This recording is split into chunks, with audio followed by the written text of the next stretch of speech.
Welcome to Nothing Is Real, a podcast about the Beatles. Everybody thinks they know the Beatles, but how much do we really know?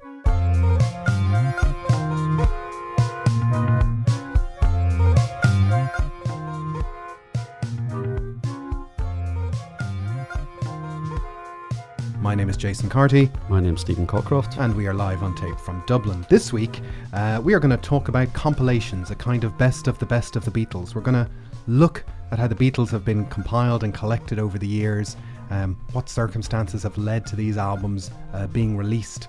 And for many of us, you know, a Beatles compilation is the thing that starts all this madness in the first place, and for that reason alone, they maintain an important place in our hearts. Was your first Beatles album a compilation, Stephen? My first Beatles album was a compilation, and I think it's the first one we're going to talk about, which was a collection of Beatles Oldies. Yes. So I think I might have been 10 or 11, so yeah. I won't give you the year.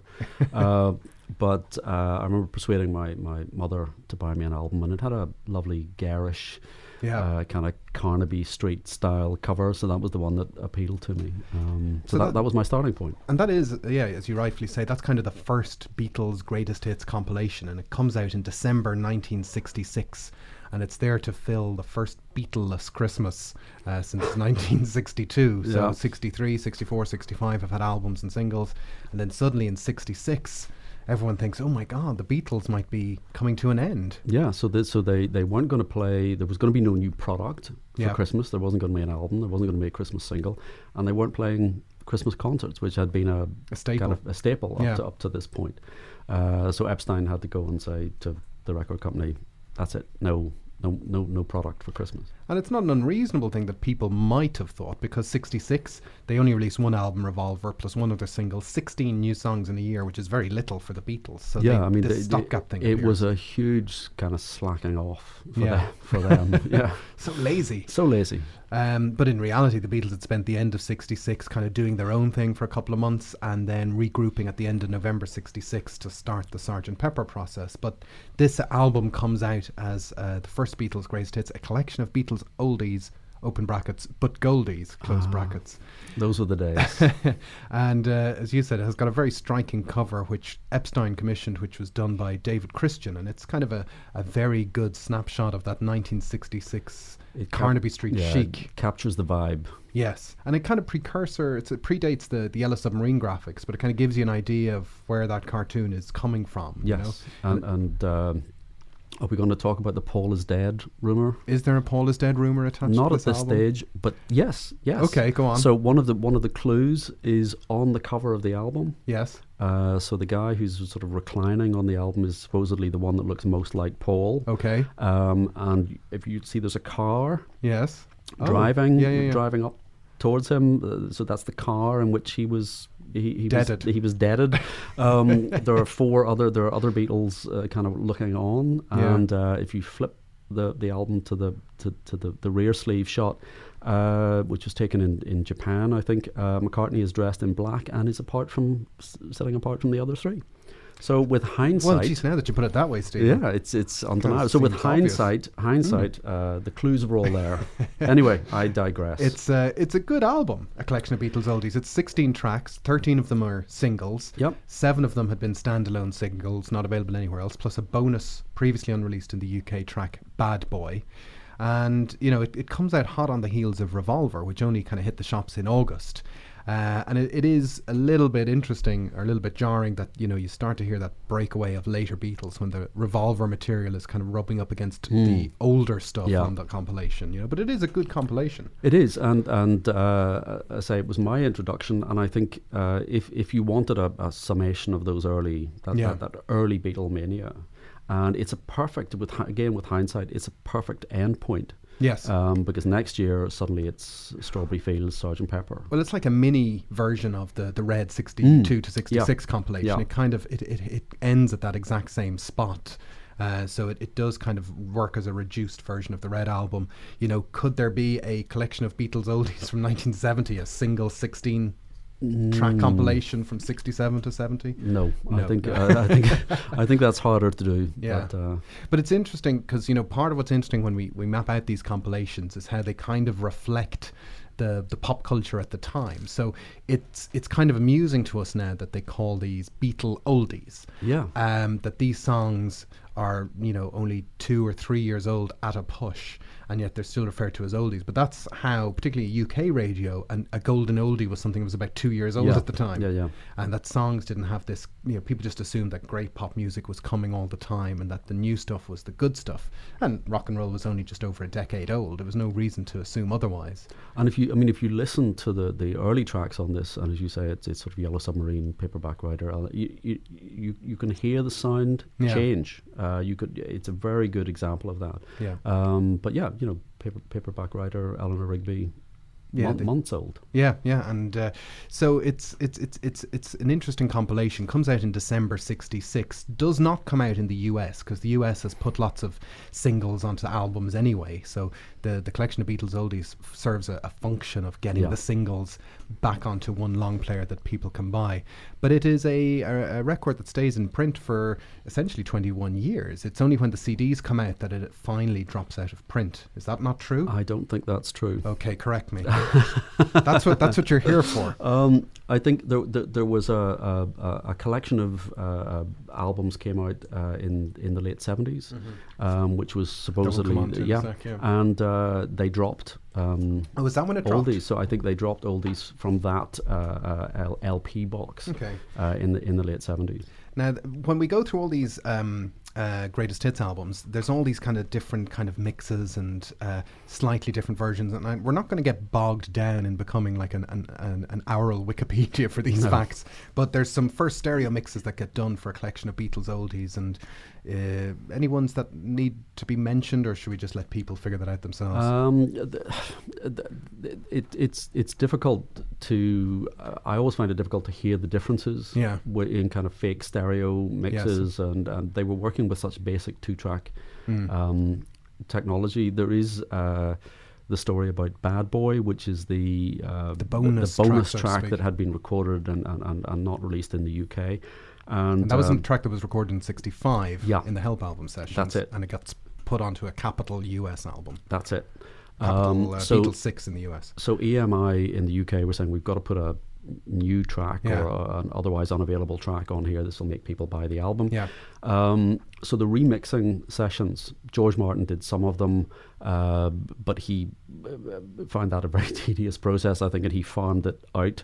The Beatles weren't present at all, and at one point the people who were doing this misread the instruction and prepared a stereo mix of This Boy instead of Bad Boy. And when the mistake was realized, it was too late to go back, so they just used the original mix of Bad Boy. So that's my interesting anecdote about well, I think that stereo mix of This Boy pops up a little later on, so we'll come back to that in a second. I mean, essentially a collection of Beatles oldies is almost the only Beatles compilation that comes out during their lifetime. One that kind of sneaks in, well, technically possibly still in their lifetime, is the next one we're going to talk about, which is the US Hey Jude compilation, which comes out at the start of 1970, and it's originally called The Beatles Again. Beatles Again, yeah. And that comes about because of Alan Klein. Yes, so the context is Klein is now in as manager, and he's looking to maximise revenue. He's in the middle of contract negotiations with the record label. They've done this contract in September '69, where they've revised the terms of their '67 contract, and this gives them a huge increase in royalty. So there's a desire to release more records, isn't that right? Yeah. And it gives them control over how they are compiled. So US Capital had been compiling records as they saw fit, but now the Beatles had control. So Klein decides, well, if I can compile an album and if I can get a higher royalty, then let's make this thing called Hey Jude. Isn't that kind of roughly it? More or less, I think that's it. So he sets about it's Alan Steckler, I think, from ABCO is given the task of basically going through the American catalogue, saying what hasn't been released or what's available, what they can compile. So what's still floating around as a single. Yeah, it's a little bit of a mixed bag in terms of the era and the running order and the sound quality. But it doesn't even round up everything. No. There are things that they could have gone with that they opted not to go with. So. I mean, I'm not sure of why it exists aside from being a cash grab, really. Yeah. I mean, it opens, it's barely over half an hour long. It opens with Can't Buy Me Love and I Should Have Known Better, which seemed antiquated by that stage in 1970, but they technically hadn't been on a Capitol album before because A Hard Day's Night had come out on United Artists in America. And then it kind of jumps forward into Paperback Writer Rain, Lady Madonna Revolution, Hey Jude, Old Brown Shoe, Don't Let Me Down, and The Ballad of John and Yoko. So it kind of just collects latter day singles. I've actually never owned a copy of Hey Jude. Oh. Yeah, well, why? What's the point? What's interesting is it does have some great pictures on the cover from their last photo session, their last day together on the 22nd of August, 1969. And it comes out on the 26th of February 1970. It is a US release. And, technically it's still within the lifetime of the group, even though they've finished working together. Let It Be, the movie, the single, and the album haven't yet come out. So there's still Beatle product coming through the pipeline. It hits number 2 in the US. It sells 2 million in 1970 in the US. And, it doesn't feature any of the Get Back stuff that's floating around because there's still a plan for that to come out. So it's, it's a pretty solid, successful. It does what it tended to do, which was sell a lot of copies and make a lot of money. For years, when I'd see that album, I never noticed the little picture above the door. Above the door. Yeah. And maybe if there's anybody out there who has never noticed the picture of the Beatles above the door before, maybe that's because I didn't own it. Maybe if I don't. You should go and buy a copy. There are different versions. It was available as an import. Yes. There's a Spanish version of this album, which omits Ballad of John and Yoko. Oh, for religious reasons? For religious reasons. Okay. I think the 8-track or the reel-to-reel version, would it be, flips the running order. So side 2 becomes side 1 and it leads off with Hey Jude. So there's little kind of variations. You don't have to collect them all. You can just pick one and buy one. That's your job. So that's the Hey Jude album, which is kind of a US compilation and a bit of an unusual thing. But then the Beatles become an X band. Yeah. And, something that I always find interesting about the Beatles in the 70s is that, they think they've left the Beatles and they've left it all behind. But the Beatles leads the way in how a band that doesn't exist exists in the 70s, and how we start to learn how to put together popular culture and repackage it. And the next compilation we're going to talk about is an unofficial compilation that a lot of people might not have heard of before, which is a thing called Alpha Omega, the Beatles Alpha Omega.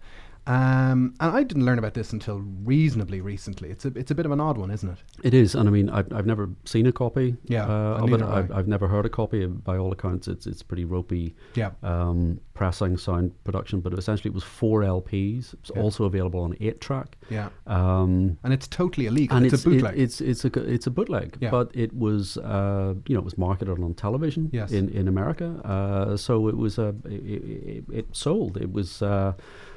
If anybody out there has one, I'd be very interested to see it. Well, it's a very odd thing. It's as it essentially it's an illegal 4-record Beatles greatest hits that came out in 1972 by a company based in New Jersey called Audiotape Incorporated, and it's 60 songs, including a handful of solo singles like Bangladesh, Uncle Albert, and Imagine. And it's a very odd choice. If I was given the task of putting together 4 LPs of the best of the Beatles. I wouldn't open it with the track that opens Alpha Omega, which is Act Naturally. Act Naturally. And the reason it opens with Act Naturally is that they sort of, all the 60 tracks are in alphabetical order, except they're not, but they kind of are. There's a couple out of order, but essentially, Act Naturally is the maybe it's the obvious place to start. When you think of the best of the Beatles, you think of that sort of Act Naturally. Yeah, and it's so. But what's interesting about Alpha Omega and why it's worth talking about it is that, as I understand it, it operated in this kind of loophole of law. So you might understand this a little bit better, that there's a difference between federal, which is kind of US, the whole national copyright law, and local state law, that there was this kind of gap where they were trying to squeeze out these releases. Is that right? I think that's it. It's a kind of grey area. Didn't stop Capitol, coming after them. Yeah. But because essentially what they had done was simply take dubs or copies straight from Capitol albums, which were already remixed copies of tapes from the UK. Yeah, so copies of copies. So the sound production was really poor. Plus, as you say, arbitrarily they had thrown on a couple of solo singles as well. So I mean, it was clearly illegal. My sense was of it is, they thought, well, while the going is good, we'll get our $13-14 for this, and before capital really mobilise. And it was advertised on TV at $13.95, and there were somewhat unofficial second volumes with another 4 LPs and various different tracks. It kind of gets a bit fractured because it's totally illegal. There are people pretending to be other agencies releasing these albums and all the rest, and there's good songs on it, but it doesn't really I think what it kind of does is it kind of shakes up the cobwebs of what's happening with Alan Klein and Apple to realize, one, we need to shut this down, and two, actually we need to do this ourselves. There's a market. Yes. I don't know how well this sold. Yeah, we can't tell. We can't really tell because it's unofficial. But but clearly one of the consequences was that Capitol or Alan Klein, I think specifically, thought, okay, there's a market for this. And in they said that some of the Beatles had done $15 million worth of business since the split or something like that. Isn't that right? Like in the court documents where they try and shut this down, and they do eventually succeed in shutting it down. Yeah.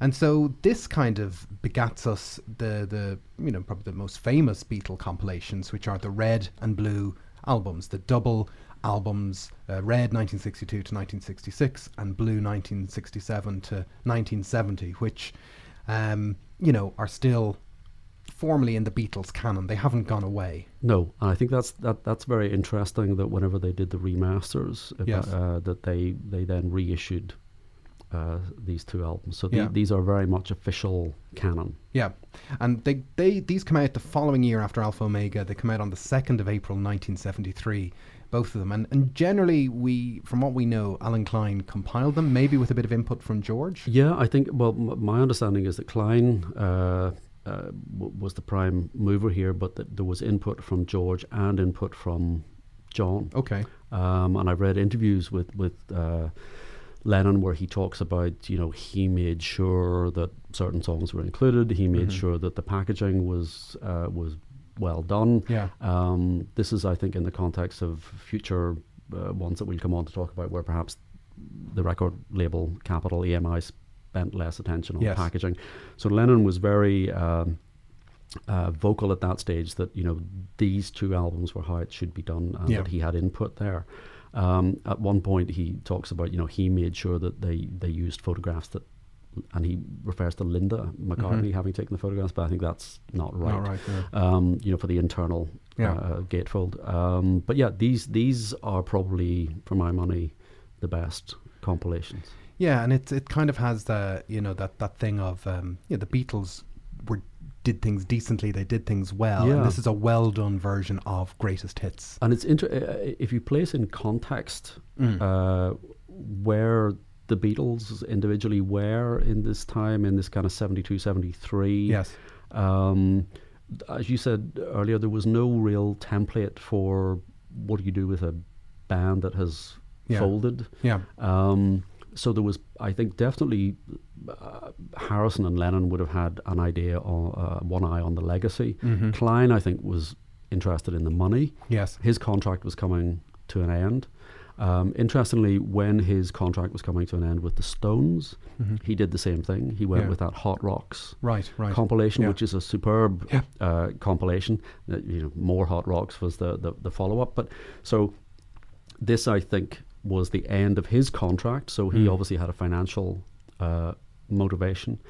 The Beatles, probably solo Beatles, for my money, 73 is probably the peak. You've got the Ringo album, the Living the Material World, Mind Games, McCartney's got Red Rose Speedway, Band on the Run is just about to come. Yeah.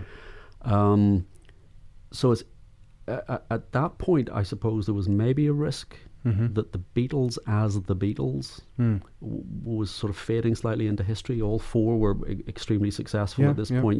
John, a little bit of a blip with sometime in New York City, but they were being commercially very successful, and then suddenly these two fantastic compilations drop. Yeah. And for my money, this is what cements. This is the springboard for the longevity of the the Beatles. Yeah, and it's as we said, it's possibly, I think, the greatest contribution Klein made to Beatles history. He's often credited with the money and the business and squeezing Paul out and all the rest. But there's an artistic aesthetic to these compilations that fits within their legacy and has stood the test of time in a way. As you said, the cover is. I don't know whether that Get Back picture, that picture of them looking over the balcony from 1969, I'm not sure how well known that picture was by the time these albums came out in 1973. I'm wondering, would that picture have taken people by surprise? I don't know that it would have been. There were some Get Back bootlegs with the picture before. But I don't think that picture would have been widely distributed before that point. And the man who designed the cover and that kind of very distinctive lettering is a chap called Tom Wilkes, who also did the lettering on the front of Neil Young's Harvest. He also designed All Things Must Pass and the original Concert for Bangladesh concert album release. He also designed the worst album cover ever, which is Oreo Speedwagon's You Can Tune a Piano But You Can't Tune a Fish, which is a terrible. He didn't have much to work with there. No, that's true. I mean, it's not his fault probably. There's they're not perfect compilations. 62 to 66 is 26 tracks long and 62 minutes, and 67 to 70 is much longer. It's 99 minutes and 28 tracks. But I think the split at that point in time is obviously the right split to make between 66 and 67. I think so. The one thing that has always surprised me is the lack of tracks from Revolver. Yeah, there's only 2 proper Revolver tracks, and there's 6 songs from Rubber Soul, including everyone's favourite Michelle. Yes. And Girl, which I think would be the 2 I'd remove, and I'd stick on 2 Revolver tracks instead to make it totally perfect. But a couple more George tracks wouldn't go amiss. Well, I wouldn't. Yeah, a George Taxman would be absolutely superb to fit on there. It does seem odd to me that's I don't know whether if this was an intention that Revolver was the big seller, that you don't want to compromise sales of Revolver. I mean, it seems very odd. You've got plenty of Sgt. Pepper on there. But it just seems very underrepresented. This is still the era, though, of Sgt. Pepper's the greatest album of all time. Sgt. Pepper's the one. Revolver doesn't become. Revolver turns into a different thing, I think, in the 80s and 90s. But if you were just looking at these 2 compilations, you've got a lot of tracks from Rubber Soul, you've got a lot of tracks from Sgt. Pepper. True. Yeah, why not Revolver? Why not Revolver? And so it's also an album that casts a long shadow. So there's just innumerable people who say, "Oh, my parents had this in the car. My parents had this in the house." Yeah. I remember visiting people's, as a kid in the 80s, and it would invariably be an album that would be just in people's houses all the time. It kind of sticks out. And there had been an original notion of maybe putting the solo songs onto the second volume, or maybe some people have talked about this green volume where there might be solo songs. I think that's an interesting thing, is because certainly for the Apple years, they must own the rights to those songs. That was their own label. They were all signed to EMI at that point. So a double compilation of the best of 1970 to 1975 solo Beatles, I think that would be worth having. Yeah, but obviously there's a lot of people who wouldn't want to plug into that. So these are kind of definitive, compilations that come out and that are still with us and that are still known, and we'll mention them a little bit later on. But then we kind of get into this, what I would call the wilderness years of compilations. And, we can kind of look at these maybe as a group. But essentially, as I understand what happens in 1976 is that the Beatles' 9-year contract from 67 runs out, and EMI get back control to put out Beatles records however they see fit. They can do whatever they want. And there's lots of career overview boxes and singles boxes and all these kind of things that we might talk about another day. But they also start issuing these kind of ragtag compilation albums. And the first one that comes out is in June 1976, and that's one called Rock and Roll Music. And this kind of irked the Beatles in person. Like Ringo and Lennon gave out about the cover. It's very tatty. It is, and the sort of quite a bit maybe to talk about rock and roll. The context was a sort of 1950s rock and roll revival that really had been going on, I suppose, since sort of late 73, 74, 75. All that American Graffiti stuff. Lennon had Rock and Roll Music was out. His 75 album. So weirdly, this cover is a sort of 1950s style. You know, you can see people, someone's hands holding it, and sort of thumbs, and there's a jukebox, and there's a Coke bottle, neon lighting, neon and all that lights, kind of and stuff. you know, Ringo made the point. You know, we were not a 1950s band. Yeah, Ringo said it made us look cheap, and we were never cheap. All that Coca-Cola and cars with big fins. It was the 50s, and Lennon said it looked like a Monkees reject. Nothing wrong with that now. There's no more damning, more damning criticism.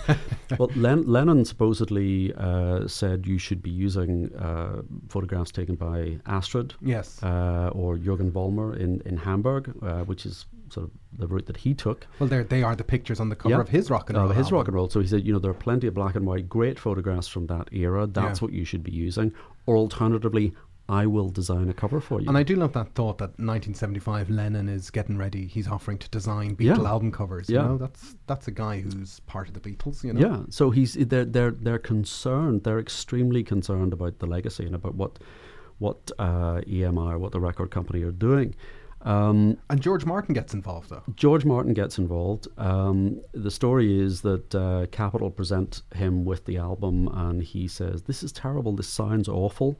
You're sort of doing, you know, you're using basic stereo mixes that aren't good." So he gets involved and he remixes the track list for the American release. Yeah. So he does that. Then the tapes that he's worked on come to the UK, and EMI or in the UK say we aren't using those because the Beatles were very clear. Yes. You have to use. If you're compiling anything, it has to be as the songs were originally put out. So you've effectively then got two versions of the album. You've got a unique set of mixes that Martin has done in the States, and you've got the original tracks from the UK compiled in the UK. The covers are different as well.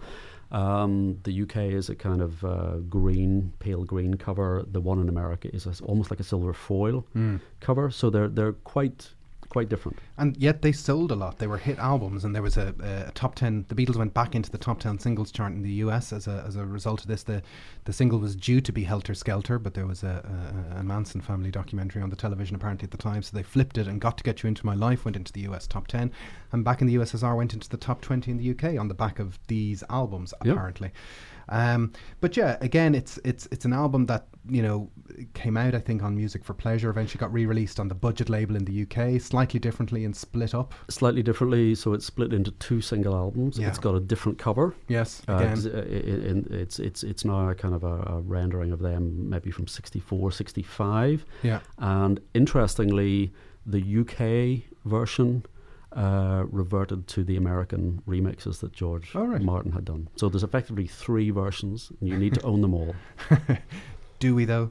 And then the next ones that kind of come out, we might look at them together, are Love Songs in October 77, The Beatles Ballads in October 1980, and Real Music in October 1982. And they all feature the sound of maybe a barrel being scraped. Love Songs comes out in October 77, and that's like the flip of rock and roll music. It's a top 30 album. It sells 2 million. It's 25 tracks. It's just more Beatles for no particular reason. It's just randomly compiled. I remember buying that as it was released, and I don't think I played it more than once, maybe twice at the time, and then it just went on the shelf. I mean, there's nothing there. There's nothing new there. And then 3 years later, a very similar album comes out, The Beatles Ballads, in October 1980, which is 20 tracks. 10 of them are the same as the Love Songs, and it also, just like Love Songs, it opens with Yesterday. Side 2 opens with Something. Yesterday is a terrible song to open an album with. Yeah, that's not good. That's the song to end the album with. Yeah, that's not like George Martin always wanted a pot boiler to open the albums. It's not a pot boiler. Yesterday, it's not a pot boiler. But then, you know, the Beatles ballads, it features, you know, well, what is a ballad? All My Loving is on that album. Can't Let It Be is on that album. It's just a slow song, but not even a slow song album. It's just random. Yes, it's just a bit of a random, again, a cash grab. The most interesting thing about the Beatles ballads is the cover, because that's a leftover drawing from a chap called John Kelly, and it was apparently in the offing for being the cover of the White Album in '68. Yeah, terrible cover. I, for one, am very glad that was not I can't imagine that being presented as, hey guys, look at this awful cartoon of you looking like miserable little hobgoblins. Yeah, Would with you animals. like the, There's kind of little Yes. animals, woodland creatures. Is it awful? I've listened to the White Album intensely, and this is how it makes me feel. So then we get into Real Music, which comes out in March 1982, and that's spelled R-E-E-L Music. Now, I'll put my hand up and say that was the first Beatles tape that I was given in the early 80s when I was last asked, what is Beatles? And I was given this tape. I can put my hand up and say I don't own a copy. Well, now I've one up on you. Yeah. Finally, for once, we can shut this down.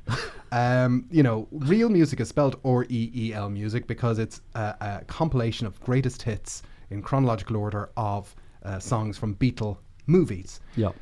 Why it needs to exist, I'm not exactly sure. It's the first Beatles release that comes out after the death of John Lennon, and it just features one or two songs from each of their movies. It coincides with the theatrical re-release of A Hard Day's Night. So I mean, that's the only justification. But I'm not even sure if that was intentional. That might even be I'm not sure if they were really intending to put together, because it also, the other thing that was happening in cinemas was also the Complete Beatles documentary was hitting cinemas in May 1982. So there was some Beatles activity, and I think there was probably a rethinking of what it meant to be a fan of the Beatles in the aftermath of John Lennon's death, because they essentially became a band that could not reform.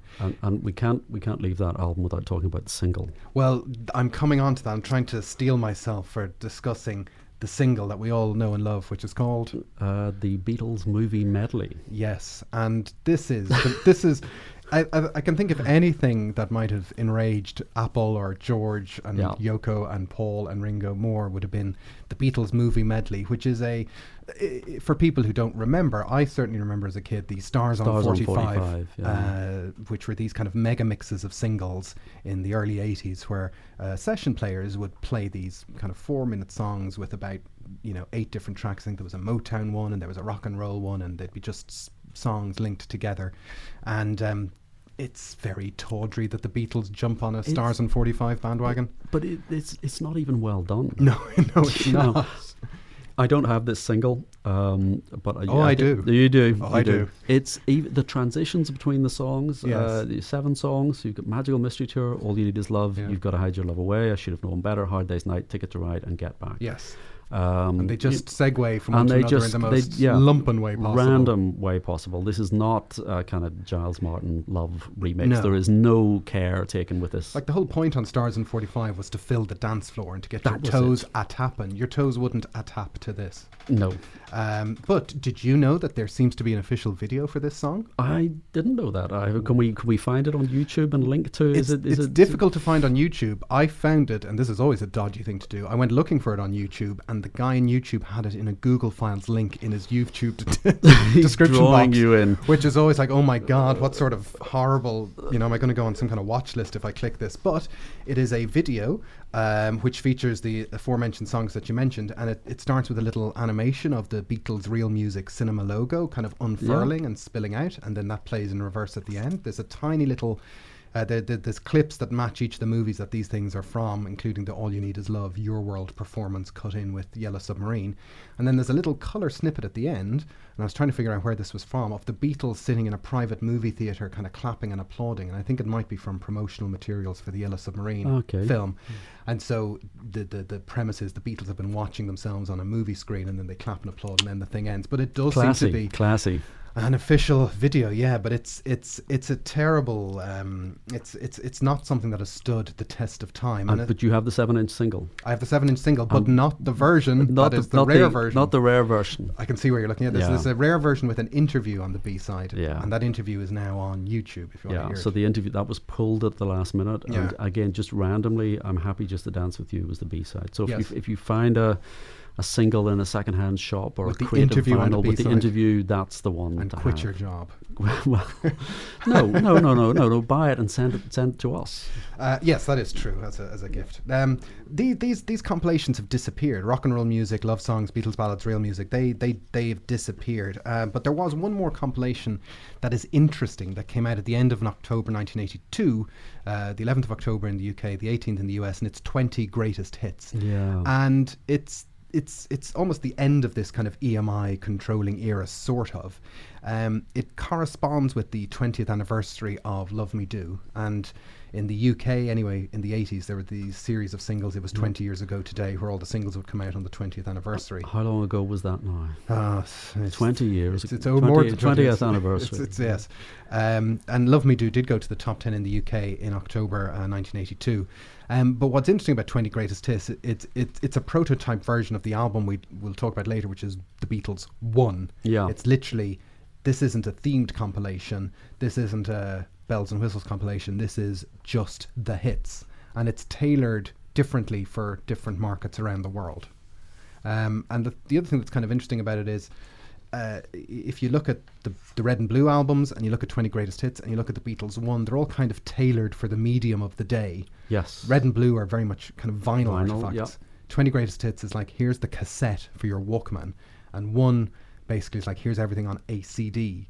Yeah. And it also comes out more or less simultaneously, almost simultaneously, with the John Lennon collection, which was his first posthumous Greatest Hits.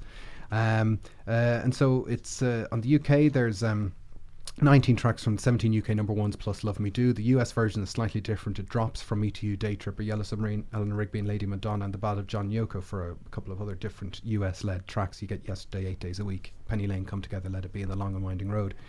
But it does sort of make sense. It does, and collect them all. You can collect them all. And I again, it's another one of these things that I remember somebody lending me in school, so it's probably the first place I heard Lady Madonna, I think. So I'm kind of fond for it for that reason. There's a version that comes out a little bit later in Australia the following year that even more closely approaches One, which is a 23-track compilation in almost the same packaging, but it's called The Number Ones. And it's the only version of all these international versions that fits something onto it as well. And I don't think Greatest Hits charted particularly well. No. So it whether it was just fatigue. Yeah. By this stage we'd had half a dozen different compilations, and maybe there was a sense that we don't need this, that we are milking it. But it just didn't seem to get any traction. Yeah, and Australia had already done its own Beatle compilations in the early 70s called the Essential Beatles, which you can look up yourself on Wikipedia.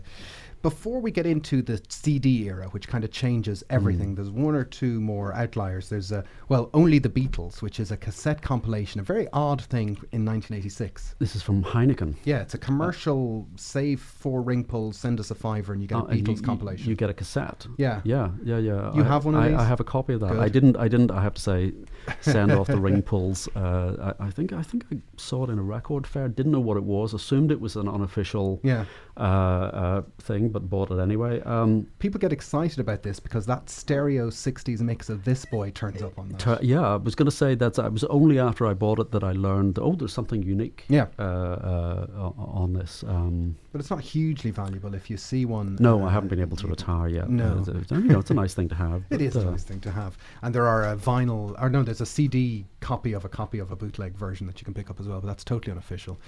But then the CD changes everything. And, the Beatles, as I vividly remember the Beatles coming out on CD in 1987, and CD was pretty much established by then. Everyone was asking, almost like they would do with iTunes a little while later, where are the Beatles? That was quite a talking point. The Beatles were very slow to adopt that technology. And what they do with the CD is they shut down basically more or less every version of every album around the world, and they release the CDs and say, these are the albums as they are released. This is the canon. These are the records.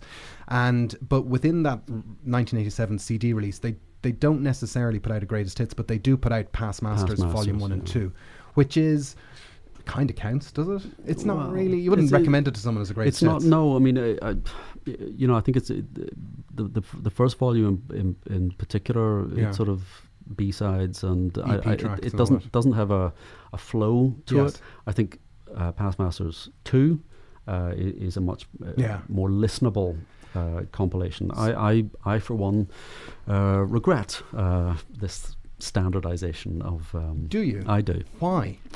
Because up to this point, I mean, I remember having compilations that came from there was a gold vinyl Dutch album that I had that has disappeared at some point, but there was slightly different variants. So there was like a 4 beat intro to And I Love Her. Okay. There was a compilation that had a slightly different mix of I Am the Walrus. So you had all of these, in different jurisdictions. Yes. You had these different mixes and slightly different takes in some cases. It's particularly sort of America, yesterday and today has different mixes of the tracks that turned up on Revolver. So, but suddenly Apple or EMI or the Beatles in their wisdom have decided, no, we're going to iron out all of these little kind of interesting variations, and we're just going to standardize everything. Well, that creates the need for Past Masters Volume 1 and 2 then, because exactly. There's all these tracks that are standalone singles and EP tracks and all the rest, and they fill up these 2 CDs, but Past Masters Volumes 1 and 2 still has 12 number ones, 11 UK number ones plus Let It Be from the US, and I'm awfully fond of Volume 2 because I think it's great, but it's not a greatest hits, and it wouldn't do as a greatest hits.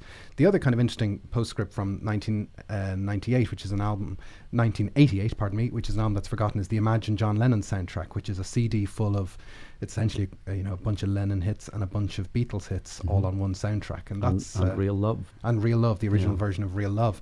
So that's an unusual outlier where you get Beatles tracks on CDs. But if the CD changes anything, then the lawyers change things next, because Paul and Ringo and Yoko put down their arms against Paul, and then Paul, Yoko, Ringo, George put down their arms against EMI, and we have this kind of new détente organisation in the early 90s that eventually gives us the anthology. But the first thing that they do is they put out in 1993 good old Red and Blue again, 1962, 66, 67, 70 on CD. And I remember these being advertised on television quite heavily at the time. They sold quite well. Yeah. And they were in these big, massive, thick red and blue boxes. And I think that again, there was a bit of a backlash because they're quite short. Yes. Well, certainly the red would have fitted on one CD. Yeah, would have fitted on one CD. So there was this idea, well, did they have to be on 2 CD? You could have put them, you could have halved the price or cut the price anyway. So there was a little bit of a backlash there. But again, I suspect served the same function for the next generation or a couple of generations. Yes. And I mean, you're 5 or 6 years now of the Beatles on CD. There'd been no Beatles greatest hits on CD.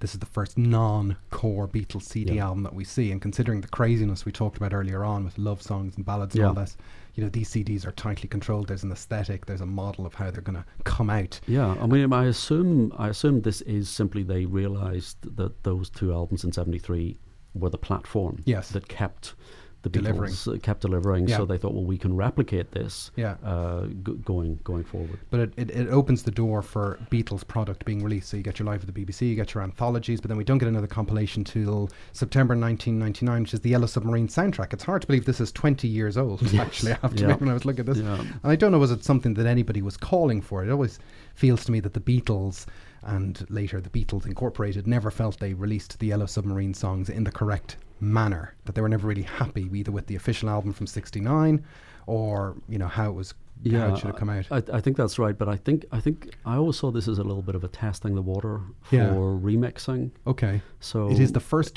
time they remix the tracks, and they're great mixes. They are great mixes. So I think there's that twofold motivation. There's the film is coming out. There are songs that weren't on the album originally. You've got that second side of George Martin, which is perfectly fine, but it's not Beatle product. Yes. So there was the opportunity was there, and I think it was a sort of soft launch of the remix proposal.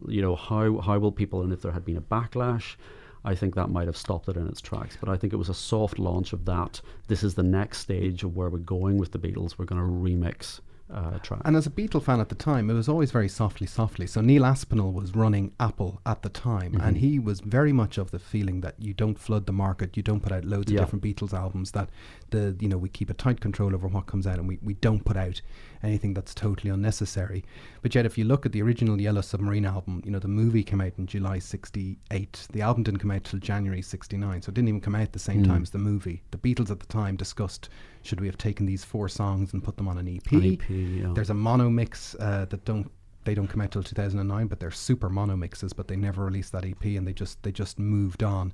But the Yellow Submarine soundtrack does have the first true stereo remix of Only a Northern Song, and it features every track bar 1 from the movie, which was A Day in the Life. Because otherwise, chunk of Sgt. Pepper would have been on that record. So yeah, you're right. That is a testing of the water, because what happens next, just over a year later, and this is kind of the last big thing that we need to talk about, is on the 13th of November 2000, they release One, and everybody knows this compilation. And once again, their timing is kind of immaculate, because it comes out right before the CD and the music sales market collapses. And One is a very interesting thing, because it's now 19, heading for 20 years old, and Beatles One becomes almost a brand in itself. And looking up stuff before we came in here today, I keep being surprised at how successful this album was. Yeah. I mean, it's ridiculous. So I'm going to read out some stats here. First of all, One is, it was advertised with the tagline, 27 number one singles equals one. It was purely just the number one songs all on one CD, which just happened to fit onto a CD at 78 minutes and 39 seconds. It was the biggest selling album worldwide in the noughties, the decade of the noughties. It has sold 31 million copies to date. It sold 2 million copies in its first 11 weeks in the UK. It was number one there for 9 weeks. It was number one in 35 countries, including the USA. It's still in the top 50, the last time I checked, about a week ago, in the US and in the UK. As I said, best-selling album in the noughts in the US and in the world. And that does kind of baffle me, because it's somewhat it's somewhat unassuming greatest hits. It's just like, here's one CD, here's the hits. The Beatles aren't even on the cover of the CD. But it was a very clever marketing campaign, and it came out in a series of different formats. Mm-hmm. It had a vinyl release, it had a CD release. Yep. It's the one-stop shop. Yes, and it's the CD version of 62. It's designed for CD. I think it's designed to replace that. Yes. There are a couple of omissions that don't quite then, it sort of leaves it not quite, so you don't have Strawberry Fields. No, but it wasn't a number one, Steve. It wasn't a number one. It hasn't earned its place. And Please Please Me.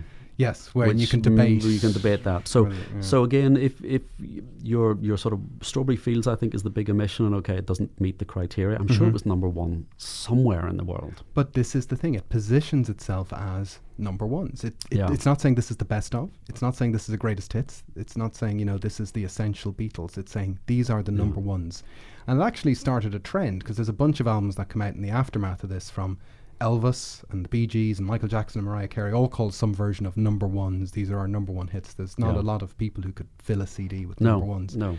But it's it's curious to me, because I don't recall seeing it in other people's houses, but it's sold all these copies. It's just hidden them away somewhere. They're just in glove boxes around the world.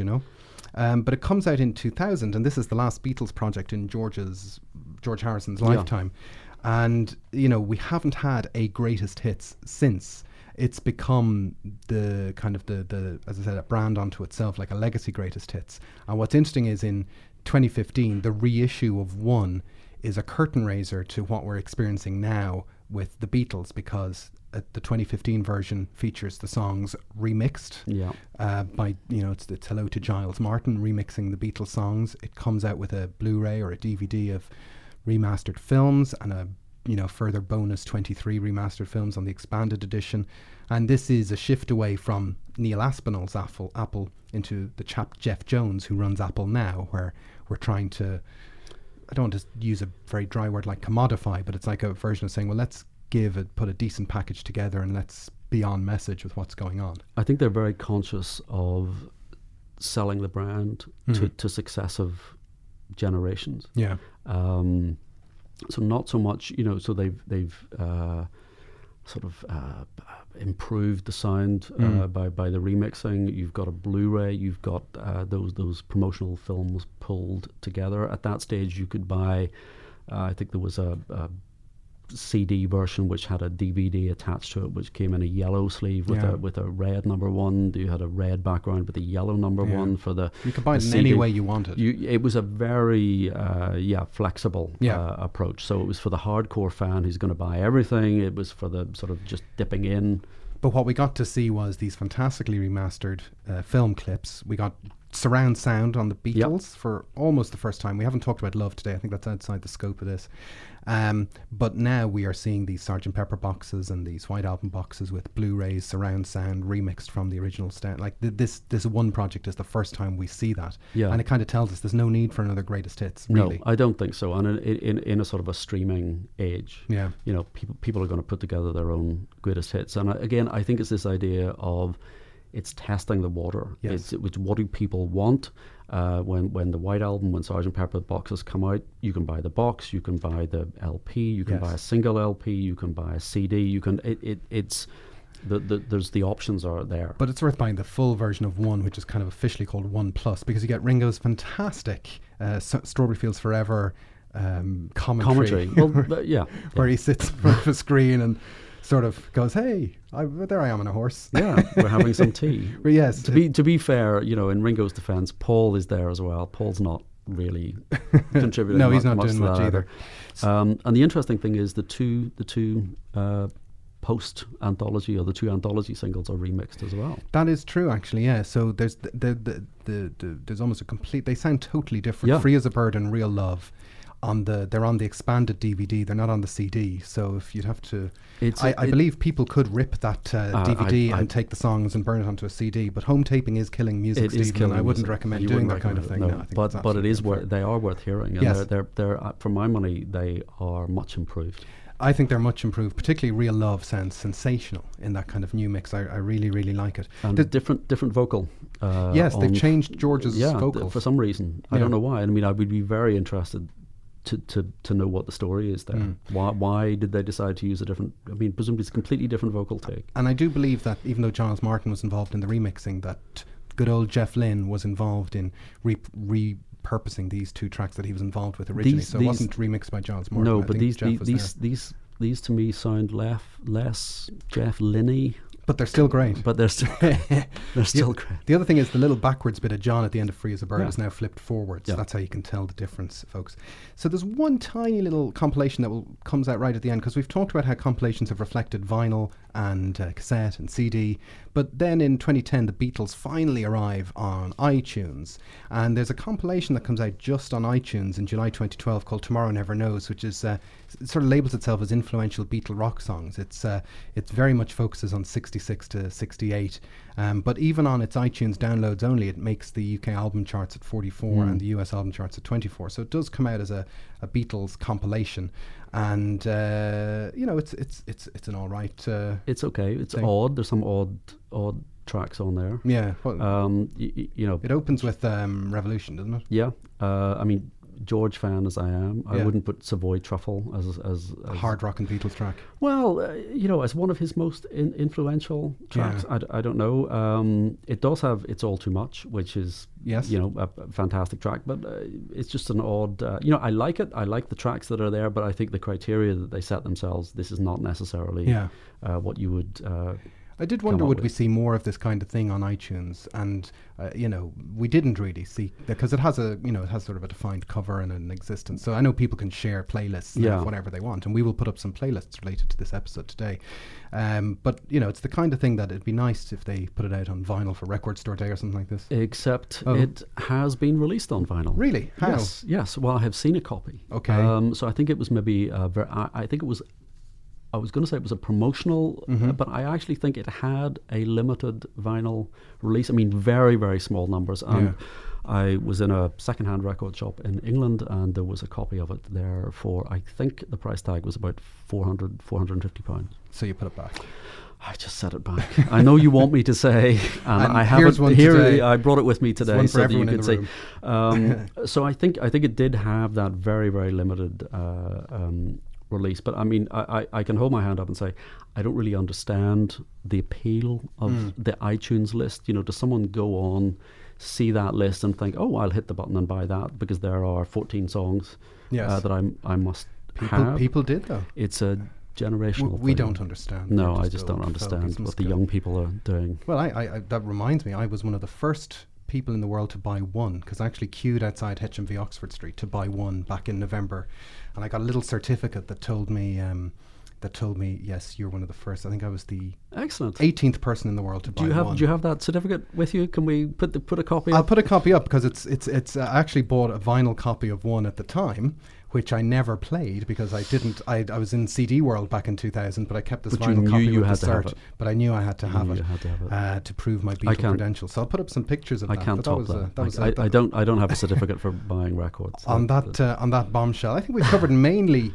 most of the main Beatle compilations. But it is interesting how they tell a story over the years of their influence. You know, how they're controlling the narrative, how the record company is controlling the narrative, how it kind of moves around a little bit, and it's almost come full circle. And how Apple has changed. Yes. So having sort of wrested control back from EMI with the kind of fairly shabby reel to reel or real music, etc. Then suddenly Apple are very actively, there's method there. They're and how they've come to define how to manage, as I've said before, a band that simultaneously exists and doesn't exist. All right. Well, look, if you want to get in touch with us and talk about Apple or any kind of Beatle compilations, we're available in all the usual places. Look for the Nothing Is Real Facebook group and ask for an invite there. We're on Twitter at BeatlesPod. And, if you haven't subscribed already, please subscribe. We would love some reviews, positive reviews. Apple isn't taking any negative reviews right now for some reason, but we'll take any positive reviews that you can give us on iTunes or whatever podcast platform that you use. And But until the next time, my name is Jason Carty. My name is Stephen Cockcroft. And this has been Nothing Is Real. Thank you for listening.